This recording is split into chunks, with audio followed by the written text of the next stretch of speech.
So we're a critical minerals exploration company, listed last year. It's kind of interesting, the last time I was involved in a company and we were presenting over the side here, it was 10 years ago, we won Explorer of the Year. So I'm hoping the vibe comes back with me presenting and looking over this again today. We basically see that rare earths, and I think most people in the audience know, there's quite a divergence in the market when it comes to rare earths, and I think the West and China, the West is going to struggle to keep up with supply with all of our technology, and Australia is in a very good position to feed some of these rare earths into the system. We're kind of hitting rare earths in three fronts, I guess. We have a carbonatite discovery down in the Great Southern of Western Australia, and I'll talk about that. And we're pretty excited about what we've kind of put out an announcement today on some gravity that we've found, and quite excited about those results. We have, in two of our project areas, we have evidence of high-grade scandium, and scandium is, when you're looking at rare earths, they're kind of one of the higher-end rare earth minerals. And then I'll go through with you some of the ideas and some of our exploration strategy when it comes to clay-hosted rare earths. We have an experienced board and team, and you can see that on our more extended PowerPoint. The other thing is the market cap there is wrong, but it's right in the other prezzo. So we got into this project, firstly we were looking at nickel, but what I found was it was actually more than that. It was a rare earth project. We've done a little bit of work this year. We've found some great pieces of evidence to suggest that we're sitting in a carbonatite system. What is important about a carbonatite system? When you think carbonatite, you think Mount Weld, you think some of the other projects in the Gascoyne, and you also think the West Arunta. An interesting statistic with carbonatite systems is that 10% of all discovered carbonatites eventually become mines. So this is a very high-end thing to look for. So we found evidence in the geophysics, we found evidence in the geochemistry, and we've just recently finished a gravity and more intense mag survey, and I'll go through that. So this is your 10-bagger for the day. So WA1 was about 12 cents when they put up a gravity survey with a proposed hole in it, right? And they're now $3, and I think they've got a market cap of nearly 100 million. So if you're looking for a 10-bagger today, this is your opportunity. So the other thing with that, we got some cash from the WA government to drill those holes, and we're pretty excited. We'll be on the ground soon drilling some of these carbonatite targets.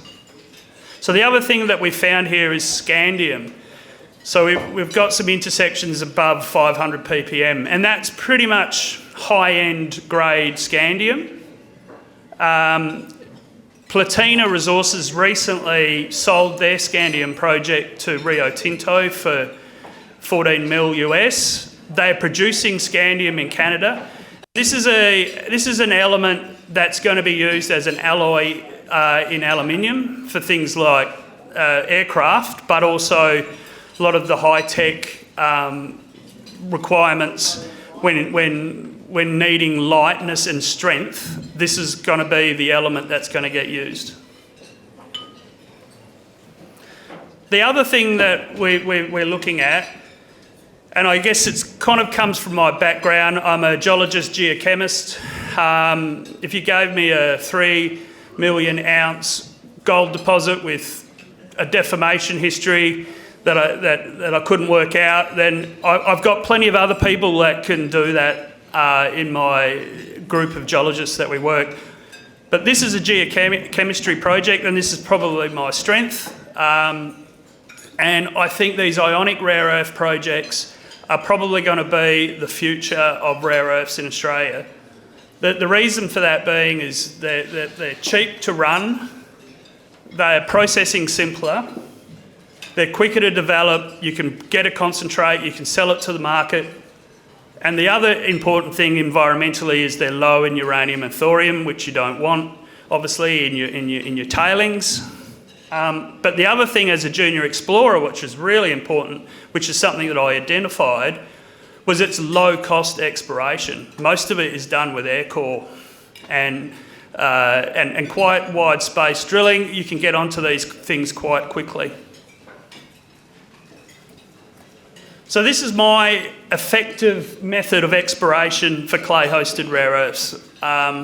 It took me a trip to Tasmania recently to kind of come up with this with one of our other geos.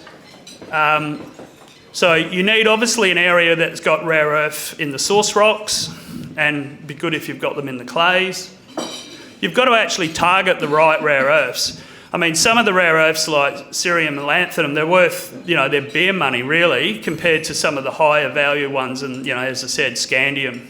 Scandium, is worth over 3,000 per kilo.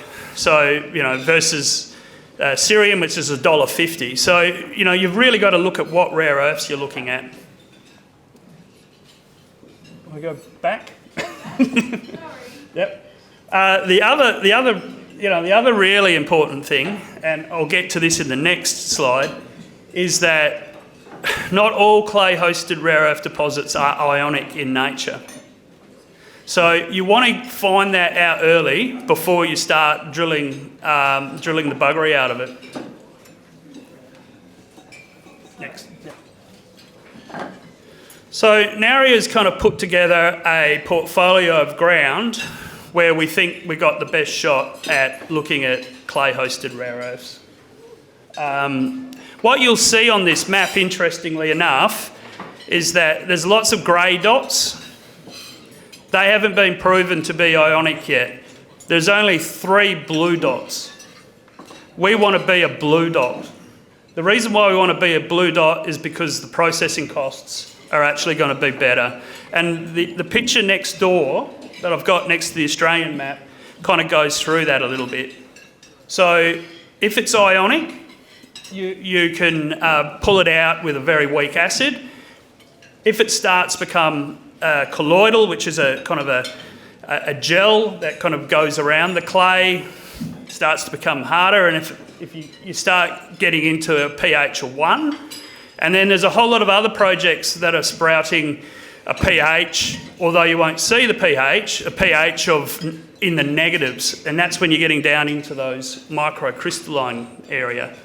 So Narryer wants to get in early, they'll look at the projects, and we don't want to spend lots of money on wasting down that end of the market. We want to be up here. And to do that, we think we have an effective exploration strategy. We've got a project up in Mount Narryer. We have a project in South Australia in the Ceduna area, and we recently put out an announcement of our Carackarup project. And that project shows elevated rare earths in the granites. We had drill intersections over 100 metres with up to 1200 ppm. And then we found some outcrop with granites, but we also see some fantastic regolith development where we think the clays are there to host these ionic rare earth deposits. Thanks for your time, and have a good lunch.